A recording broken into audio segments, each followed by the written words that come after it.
Welcome to today's webinar. My name is Catherine Carlton. I'm Executive Director at Orchestras Canada, Orchestra Canada. Orchestras Canada is a virtual organization, and we work where we live. I'm in Peterborough, Nogajiwanong, on the traditional and treaty territories of the Mississauga Anishinaabe peoples. I commit to honoring the spirit of the treaties covering these lands. Today's session will be recorded and made available on OC's website soon. We're using the chat box, as usual, to capture questions and comments on the presentation today, and Richard will address them both as we go along, if it's particularly pertinent, or after the presentation. I want to start, though, by sharing a little bit of my own journey and that of Orchestras Canada towards this project, in the hope that you might see something of yourself and your own organization's efforts here. So next slide, please. Oh, right, there was the agenda. So I think this starts for me as a personal journey. I have a long time interest in environmental sustainability, and I do genuinely try to live lightly in terms of my transportation choices, my food choices, my entertainment choices. But I've long struggled with thinking about how to unite my personal perspectives with the work that I do on behalf of orchestras and as someone who is staff leader of a small art service organization. This work was really crystallized for me through participation in something called the Creative Climate Leadership Program, which was offered by the Center for Sustainable Practice in the Arts and environmental consultancy for arts organizations, Julie's Bicycle, taking place in Kananaskis country in 2022. It's also an organizational journey. For many years, well over 10 years, I've been tracking work undertaken by music groups around the world, including the Association of British Orchestras, who really broke the ground for me by commissioning a green guide for UK orchestras back in the 2010s. I've also been looking at sustainability efforts by music festivals around the world. I've followed the Flying Less movement in academia, and I've also watched with a lot of admiration the work being done by groups like Scale and the Center for Sustainable Practice in the Arts here in Canada.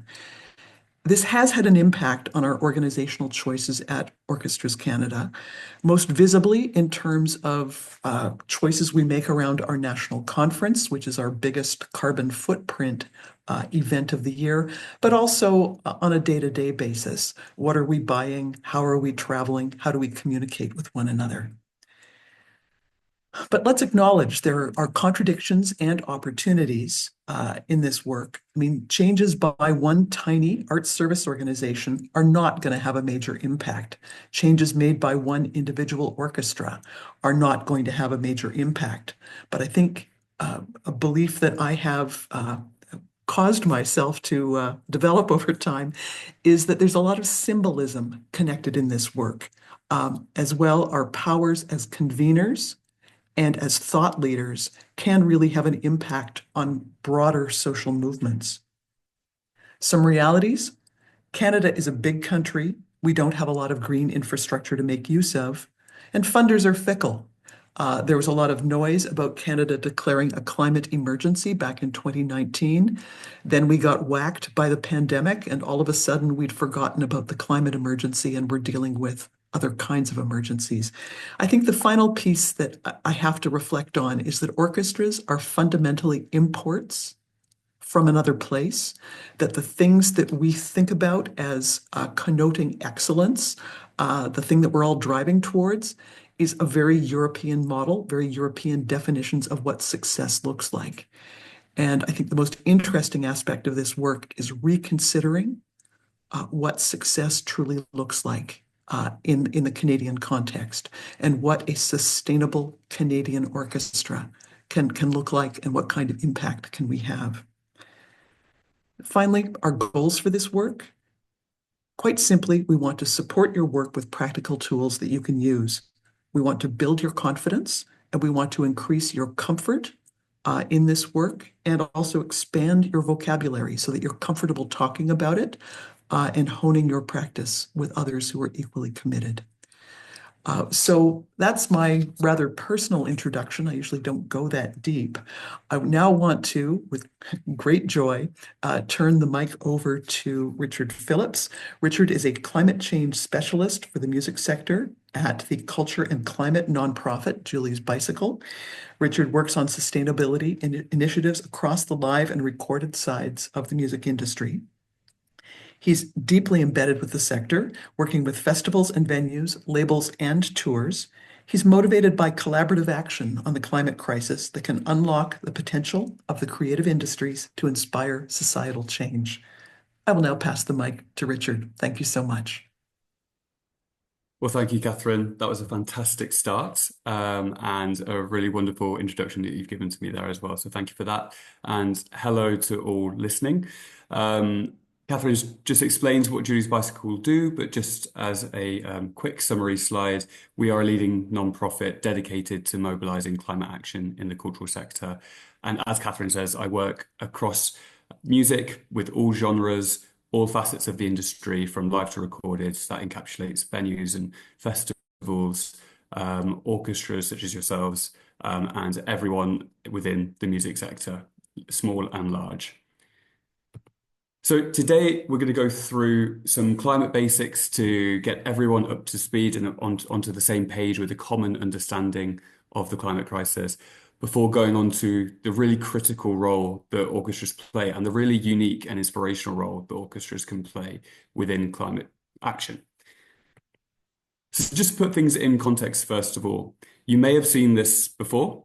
It's a slide I like to start with because it's a really strong visual representation of the climate crisis. It's called the Climate Stripes, and it was developed by a climate scientist called Ed Hawkins. And each line on this visualization here represents whether the annual global temperature was higher or lower than the average set 150 years ago before industrialization really took off. The blue lines indicate cooler temperatures and the red lines indicate warmer temperatures. And it goes across chronologically from left to right hand side of the screen for each year that has passed since then. And as you can see, in a very, very visual way, in a very primary color way, the Earth's temperature is getting warmer. We're seeing more of these red lines and they are getting darker red. So some fast facts on this is that we are 1.2 degrees Celsius warmer today than we were 150 years ago, which is what this visualization represents. We are already seeing and feeling the consequences of this change around the world, including in Canada. And we must limit temperature rise to 1.5 degrees to avoid the worst of the impacts from happening. And we can do this, we can limit our temperature rise to 1.5 degrees by reaching what is known as net zero before 2050. So in other words, we need to start seeing these red lines on this image here to start turning blue again. And the good news is there are things that we can do to make that happen. But first of all, what is net zero? Just to make sure we've all got a familiar understanding of what the term means. Essentially, net zero is about reducing your emissions to as close to nothing as possible. This is the zero element of net zero. And we can do this by, first of all, avoiding emissions. So a very simple example would be switching things off, switching lights off when they're not being used, or it might be avoiding unnecessary trips, essentially avoiding the creation of emissions in the first place. This is the most effective way to tackle our emissions. The second way to getting to zero is by reducing emissions. In other words, doing the same activities, but doing them better with less impact. So an example might be to switch to energy efficient light bulbs.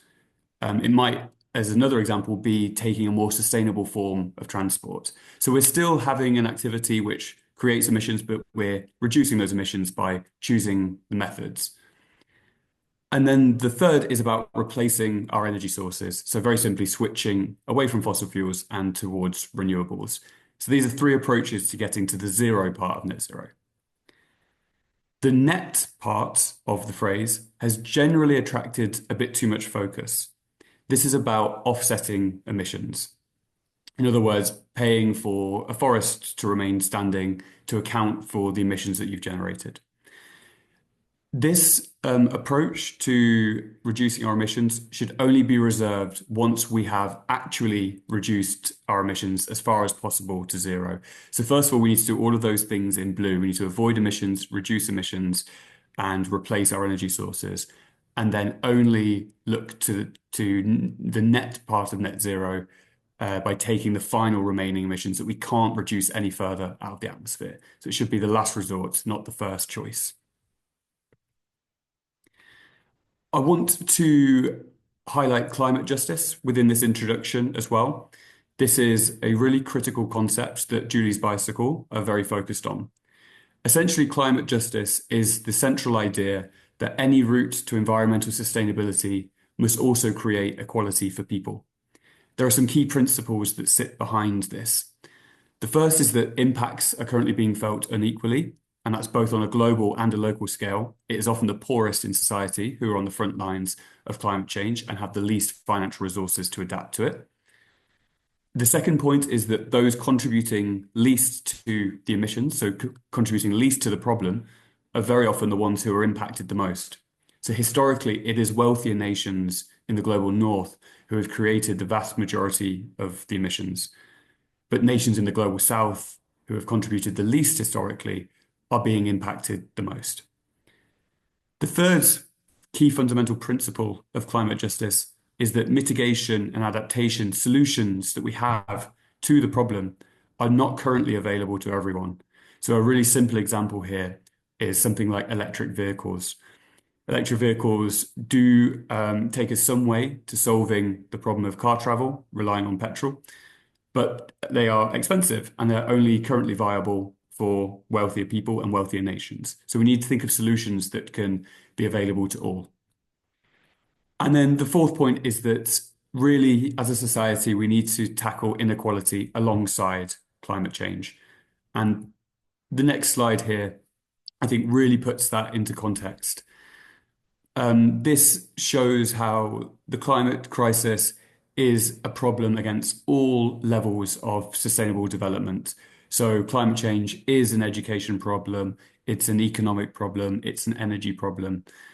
And I think this is best summarized by the quote from Margaret Atwood, one of my personal favorite writers, is that it's not climate change. We can't just think of it as climate change, it's everything change. I think this is a really helpful way of framing the challenge that faces us. So you might be thinking, wow, this is all big stuff. It's very overwhelming. What is music's role within all of this? Well, music must decarbonize, in other words, reduce its emissions, like any other sector. We all need to reach net zero. It's not a target for one country or for one industry or for one individual. Everyone within society needs to attempt to reach net zero together because we're in a system that's all interlinked. So for music, this means eradicating emissions from our operations. So from everything that music does, from the recorded side to events that are put on to orchestra performances in concert halls, we need to make sure that we're reducing our emissions from all of our activities. And just to highlight that, okay, there are other industries that have a more significant carbon footprint. They play a bigger role in contributing to emissions. Music's impact is not insignificant. The UK music industry's carbon footprint is estimated from a piece of work that Drew's Bicycle did to be at around 500,000 tons of CO2 per year. Now, to put that in context, that's roughly 200,000 cars driving on the road consistently for a year. And that's just for the UK. So if we're thinking about the global music industry, it's notable. It's not the largest, of course, compared to other sectors, but there is an impact that we need to reduce. But beyond that, I argue that music is situated in a really interesting space within the challenge of climate change. Music has a platform, it has an audience, and it can help people feel and think differently. Musicians, festivals, venues, events, everyone involved within the music sector and the broader cultural sector as well, have a special role to play in inspiring change and shifting cultural norms. There's no other sector like it in its ability to transform the way people think and to provoke new questions and ideas. And the important thing here is that we need both of these things working together in tandem. We need to reduce the emissions of music as a sector, and we need to use our influence to inspire audiences for wider change. And one thing can't happen without the other thing. You can't inspire the audiences that we have within the music sector without also looking to reduce our emissions, because you will quite rightly be called out as potentially being hypocritical. So we need to do both, reducing our emissions and using our influence to inspire our audiences. And so we come to orchestras, and the same sentiment applies: decarbonisation and inspiration, reducing emissions and using our influence. This project, which is a partnership, a collaboration between Julie's Bicycle and Orchestras Canada, is designed to really understand what this means for orchestras in the Canadian context. So what does it mean for orchestras within Canada to reduce its emissions? And what does it mean to use its influence? And all of this will guide action, and it will go into a charter, which as a sector, we can all get behind. So in a moment, I'm going to pose a question, and I'm hoping for some responses in the chat. So it'd be fantastic if you can get yourselves ready to input a response to my question. And there's no right or wrong answers with it either, so feel free. But just before we go on to that, as a starting point, we sent out a survey as part of this project to get your perspectives on where you think your orchestra and the wider orchestral sector is at currently within Canada. So here are just some top line results from that survey, which is still live, by the way. So if you've not had a chance to fill it in, then please do. The first headline finding is that 70% who responded to the survey wish to improve their understanding of the environmental impacts that orchestras have. And 70% also said that they want to improve their understanding of the actions that they can take. So in general, we can see here that we can start looking towards, as part of this project, making some connections between environmental impacts and the role that orchestras can play and what they can do about them. The third finding on the screen there is that 50% of the respondents to our survey said that they feel there is currently a lack of applicable guidance, which I would just say is kind of a shame for until this point. However, this is a really good validation for the whole purpose of this project, because this is exactly what we're intending to do. We're intending to build the guidance which is completely relevant to your context as an orchestra operating in Canada. So the next section is going to start to look at some of the environmental impacts of orchestras. And here is my question. So what do you think are the main environmental impacts of orchestras currently? Feel free to add your response into the chat, and then we will go on to the next slide to discuss those in some more detail. I'm going to look to Catherine and Lauren to monitor the chat and tell me what people are putting in.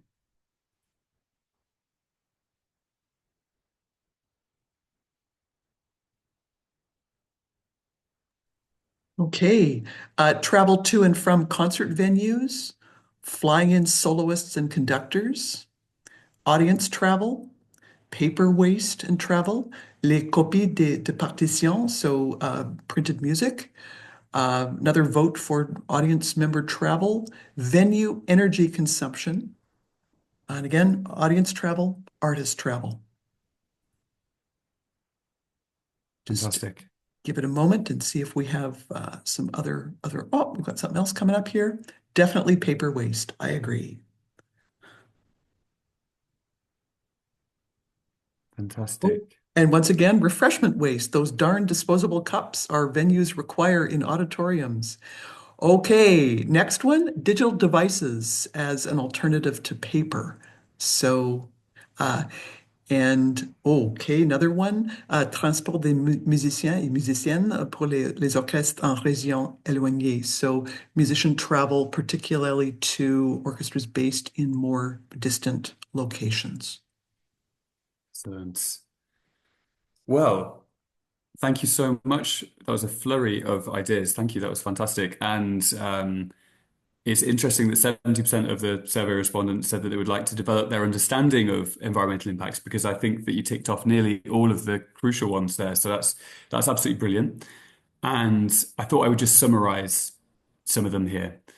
These are the typical impacts that we can relate to orchestras, and I've put them in some broad categories. So this can start helping us to think about the challenge, which is quite overwhelming when we start thinking about it. We can start putting these impact areas into some broad categories, which helps to make it feel a bit more manageable. And many of these are responses that you had put in the chat there, actually. So if we first of all think about buildings, this can include rehearsal spaces, concert halls, and within that, of course, it's the energy that we're using to power those. There's venue lighting, there's heating, there's cooling. So all those impacts are mainly related to energy use. Then there's travel and transport, which was quite a strong theme there as people were suggesting ideas. Certainly, audience travel came up a number of times, and that's great to hear because it is the largest one for a live performance. So typically, around 80% of emissions for a music event are down to the audience traveling. So often there's a focus on the artist, particularly with popular music, and there's kind of rightly so, there should be focus on that. But if you look at the overall carbon footprint, it's actually how all of your audience is traveling to the event that you're performing at or putting on.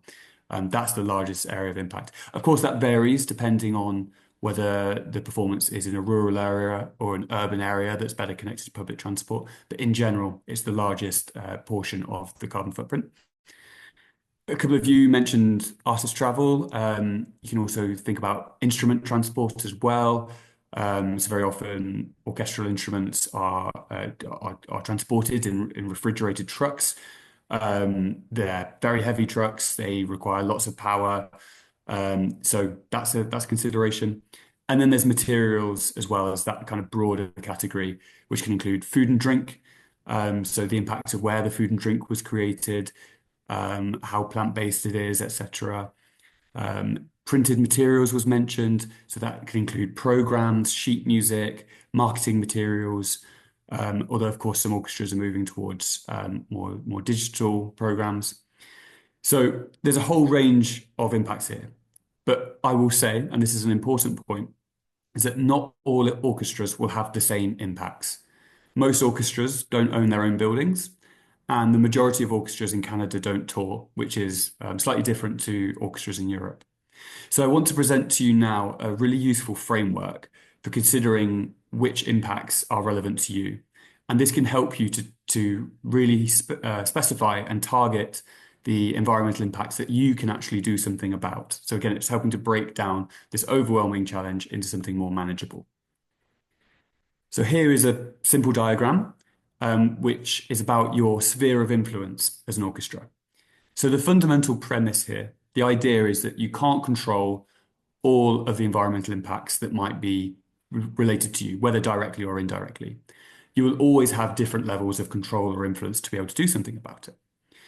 So within the center of that sphere of influence diagram there, we have what we could broadly categorize as issues you might be able to control. So they are things that you can change directly. They're things that you can do something about. The second outer layer is about things that you might be able to influence. So there might be certain behaviors that you can encourage. There might be some conversations you can have to influence change, but you can't directly make the change yourself. And then the outer layer are the wider impacts, which are very often systemic and are about how society is structured and require a lot of investment, often from the government. So these are things that maybe you can't do anything directly about, you can't have that much influence over, but there are things that you feel are important and you can campaign for. So this framework can be helpful to start thinking about what kinds of action your orchestra can take. And you can also apply this to your own individual roles. So you can use this on a personal basis. What can I personally control? What can I personally influence? And what can I personally campaign for? Now, some examples of those impact areas. For things that you can control, just as an example, because this will be very dependent on your own orchestra, but you might be able to make your own procurement decisions. You might be able to decide, for example, what instrument you buy, where it's from, whether it's got any sustainability credentials alongside it. You can also control how you separate your waste. So a very simple thing, whether you recycle or not, where you put something that is a recyclable object, whether you're adhering to the waste separation that you can be doing to be more sustainable. And in many instances, you can also control your energy efficiency. So again, an example of just switching the lights off. You're actively choosing there to use less energy, and it's something you can directly control. With regards to influence, as I mentioned, I'm very aware that a lot of orchestras don't own their own buildings. So you can't control how the building is supplied with energy, but you might be able to talk to your landlord and have a conversation about opportunities for investing in renewable energy. Or you might be able to choose or influence the energy tariff that they're on. So all they need to do is switch their energy provider. So there are things like that. Audience travel as well could also come within the bucket of or the sphere of influence. You can encourage your audience to travel in certain ways through communication. So these are all about reducing your emissions. They're all about decarbonization. I want to turn now to inspiration, how you can use your influence as an orchestra. And I'm going to pose another question in a second to get ready.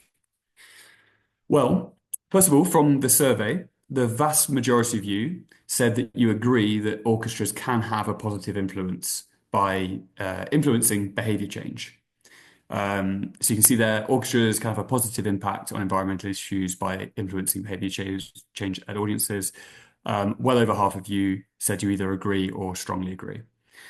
I will point out that a couple of people disagreed and some weren't sure, which is completely valid. But maybe I can persuade you over the next few slides.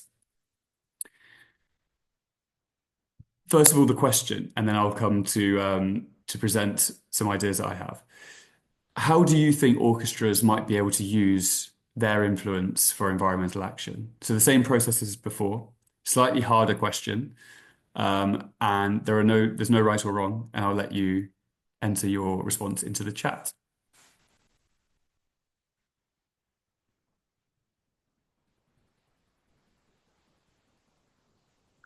The last time we did this, I started wildly typing so there wouldn't be an embarrassing silence.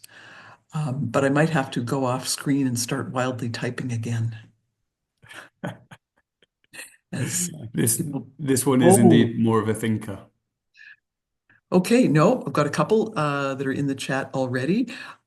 Environment-themed school shows, Brilliant. explaining why we are moving to electronic programs from paper programs. And again, transition to digital programs and, opportunity for robust exchange as to which is better. Um, I note that Orchestre de l'Agora in Montreal is flying the flag for their annual, I believe it's annual, just zoom up here, Gala de la Terre, that they've hosted so not quite annual, but they've hosted it 3 times since 2020, and themed program raising money for environmental causes, really focusing people's attention on that. Uh, Also heard advocating for change in public policy and funding that affect things like public transportation, energy efficient upgrades, etc. I like this one. Offering ticket price discounts to audience members who choose sustainable transport options, public transport, bicycles. And another peppy question here. Why limit environment-themed concerts to school shows? We can educate and advocate for change with audiences of all ages. Use space and program notes to share environmental action messages. Encourage carpooling, reducing or eliminating waste in venues, demonstrating a great experience that's also enviro-friendly. Encouraging carpooling among musicians as well as audiences. Reduced amount of paper used for in-person programs, cut to 1 page. So those are some ideas that have come in so far. Some fantastic ideas there. What an amazing and informed audience we have on Ah, this webinar. ah, Partnering with sponsors and local companies who champion environmental actions. And here's another one, use local artists. Fantastic. Some brilliant ideas there. The only downside is that you've spoiled the rest of my slides because we're going to cover those again. But they were absolutely brilliant ideas here, and I think I can summarize some of these. So yes, this is about using your orchestra's influence. We've got a picture there of the kind of the size of audience that you can influence there. And yeah, some of these ideas, just to put them into broad categories, all of them excellent ideas, and I think they're covered with these broad themes here about, I mean, first of all, sharing environmental practices. So you can engage your audiences with what the orchestra is currently doing to tackle its emissions. So here you're using your influence by demonstrating action. So you're showing leadership through action. The second point there was quite a common theme that was coming up in your responses about community engagement, particularly with schooling, absolutely, environmental education. So I completely agree with you. Orchestras have an opportunity to creatively educate audiences on environmental issues through performances and through programming. You can partner with environmental charities to host pre-concert talks, for example, or you can have a call to action during the performances. For example, encouraging audiences to make donations to environmental causes or to make pledges themselves or signing petitions for local environmental causes. So there's a whole stack of things you can do there. And then commissioning around environmental themes. So concerts may feature environmentally themed music with themes that can highlight the beauty of the natural world. I mean, Vivaldi's Four Seasons springs to mind for me, but I'm sure you as classical music experts can think of at least 10 others. Or you could commission brand new works by composers to create pieces along those themes. So I think the general idea here is embedding environmentalism into modern day classical music. I think those ideas were certainly coming through in your responses there. So thank you for that. Okay, so what we've covered so far is that orchestras have environmental impacts. They can reduce them. We all need to aim to reduce our environmental impacts. And orchestras also have this unique role in having a platform and the creativity with which they can spark wider change. And that's the thing that I think is really exciting that can be harnessed. We also asked orchestras within our survey where they felt currently within that journey of reducing emissions and fully realizing the opportunity of inspiring audiences. It's a bit of a mix. Most, I would say, who responded to the survey feel that they are at the beginning of their journey. Maybe they're just being humble because there's been some excellent responses on this webinar already.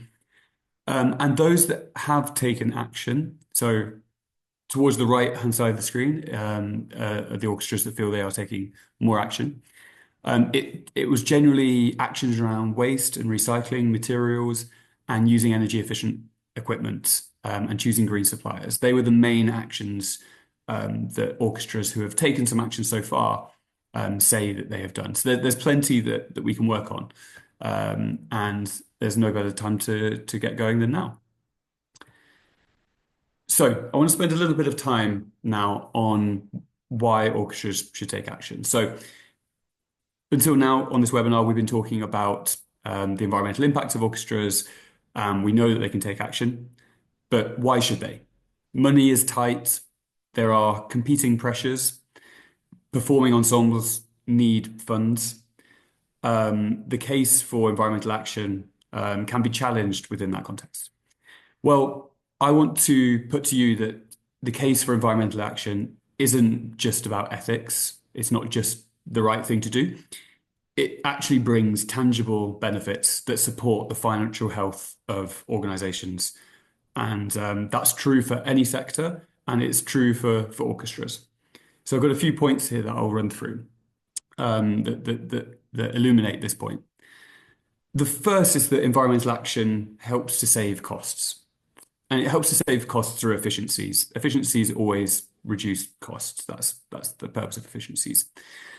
And I think the mistake that is commonly made is thinking that to be sustainable, we need to buy some new fancy technology. Often it's actually the simple answer that's the right one. Just using less, just being more efficient is the best way to reduce emissions. And conveniently and happily, that will very often reduce your spend as well. So again, a very simple example, being more efficient with heating and lighting, again, switching it off, it will mean lower bills. Okay, we can put aside the fact for the moment that many orchestras don't own their buildings. The principle applies that using less will often mean that you have reduced costs. And I think it's particularly pertinent, the energy example, because we're in a world currently of globally rising energy prices. So the case for this one is clear: use less, spend less. But it's not just about cost reduction. Environmental action, as we've just talked about, actually can provoke new ideas and new opportunities, new innovations, new ways of doing things. In an orchestral context, it can mean new commissions, it can mean new themes and putting on special events. So there's all kinds of new opportunities as well as costs that we can save.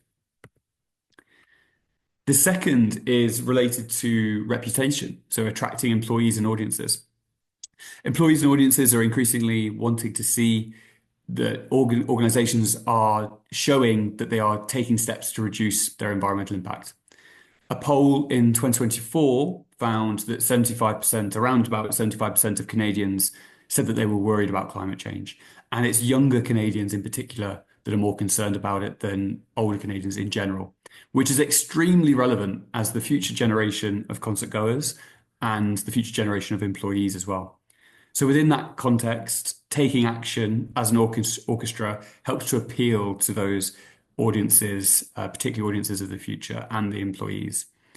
And environmental stories are in the news every single day. Not a day goes by without another environmental news story. So taking action can help orchestras to stay relevant, raise the profile of the sector, attract positive media coverage, and deepen the connection with the community.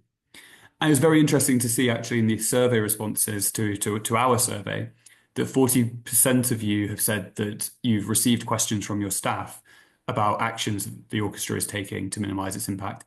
And an additional 40% have had those questions posed by the board or senior management. And the third thing that I'll highlight is around grants and funding. And many grant programs and government funding opportunities increasingly have environmental requirements. And I know that this is already the case for some provinces in Canada. In many instances, there might be financial incentives or grants for sustainability initiatives. For example, you may qualify for tax rebates or for other financial assistance if you can meet sustainability criteria. So by demonstrating commitment to green practices, orchestras can tap into these new funding resources. And the same is more than likely true for philanthropic donors as well. Environmental responsibility can make orchestras more appealing to donors who prioritize sustainability.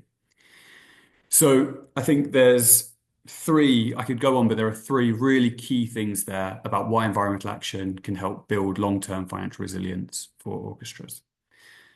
Now, I'm very conscious of time, so I'm going to move on to some examples of orchestras who have taken some really inspirational steps to reduce their environmental footprint and are seeing the benefits of that. So first of all, from the UK, where I'm from, this is an example of engaging audiences and tackling the key impact area that we've discussed of audience travel. This is the Glass House, which was formerly called the Sage Gateshead. You might know it by the name Sage Gateshead. It's based up in Newcastle in the northeast of the UK. And what the Glass House did was set up a partnership with the local transport provider, Metro, and they agreed that ticket holders for a concert at the Glass House could ride the Metro for free for 2 hours before and after the performance took place if you had a ticket to the concert. So that's a really straightforward way of encouraging audiences to travel to concerts in a more sustainable form rather than taking the car. They could take public transport for free, 2 hours before and 2 hours after. So simple and so effective. I really love this example for its simplicity. And the proof of the benefit, the impact that they have been having is shown in their annual reports. So they actually exceeded their emissions targets each year since 2018. And a big reason, this isn't the only reason, but a big reason is this partnership that they set up with Metro. A second example, this one is from Finland. This is the Lahti Symphony Orchestra. It's quite hard to summarize this one actually because it's all round just a brilliant strategy. They cover a number of bases. So Lahti had decided to create a holistic sustainability strategy, and they made sure that the impacts and the initiatives, sorry, that they were implementing were aligned to the city of Lahti's climate goals. So they completely looked at their orchestra's impact and aligned what the city of Lahti was putting forward as a climate goal, and they said we will do the same, and we'll see what we can do as an orchestra aligned to those goals. So a really fantastic holistic strategy. I recommend that you take a look at that one.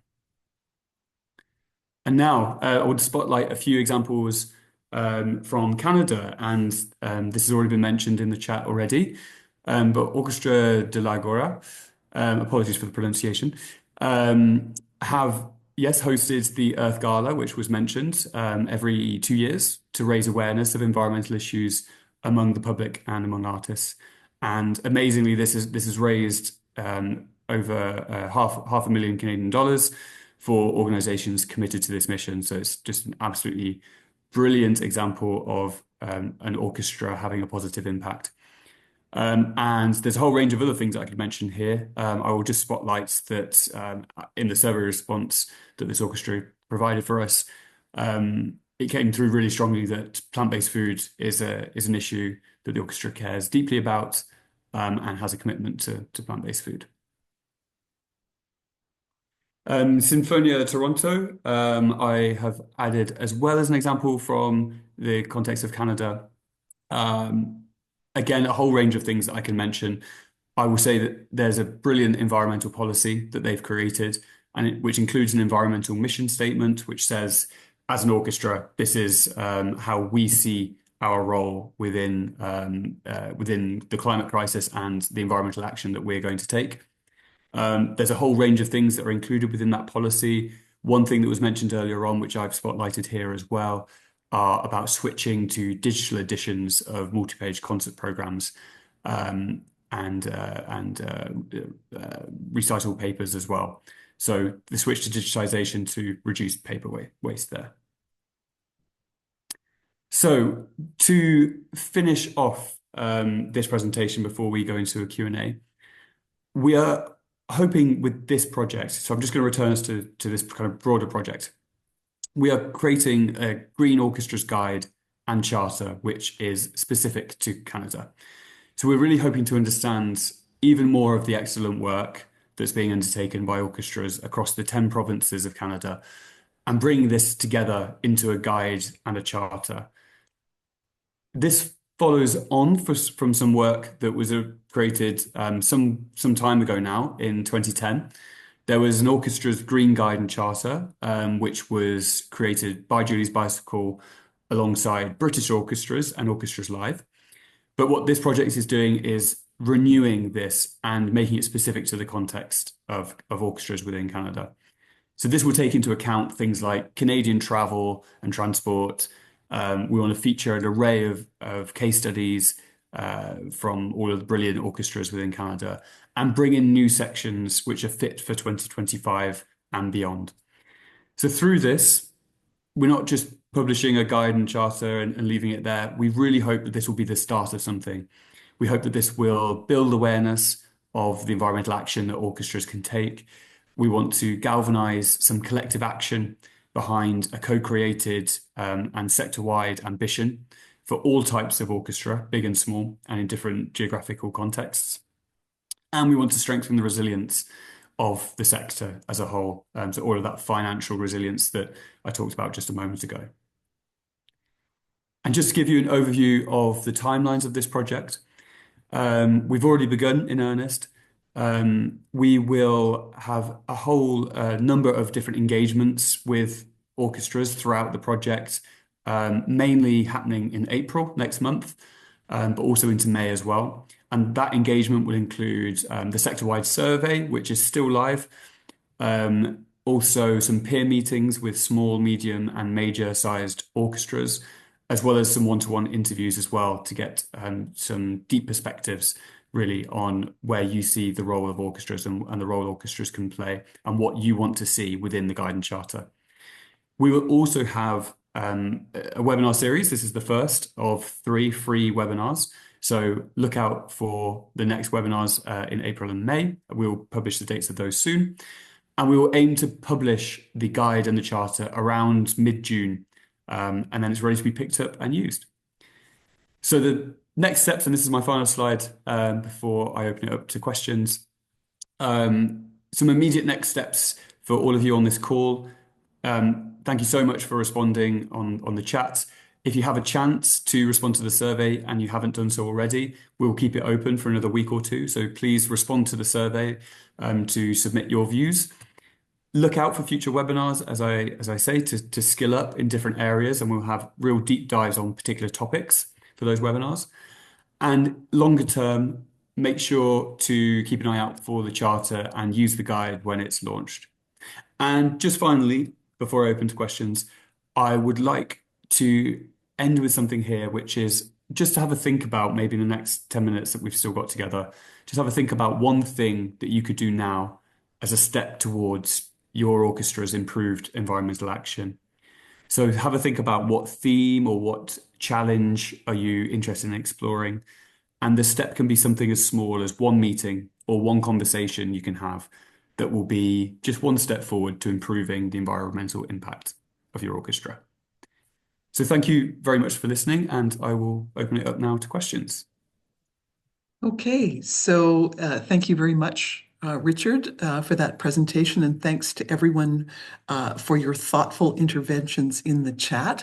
I think it's always encouraging to have a sense that people's thinking, whether they're coming from a very small budget orchestra, largely powered by volunteers, or whether it's an orchestra, major touring ensemble with a collective bargaining agreement and a massive season.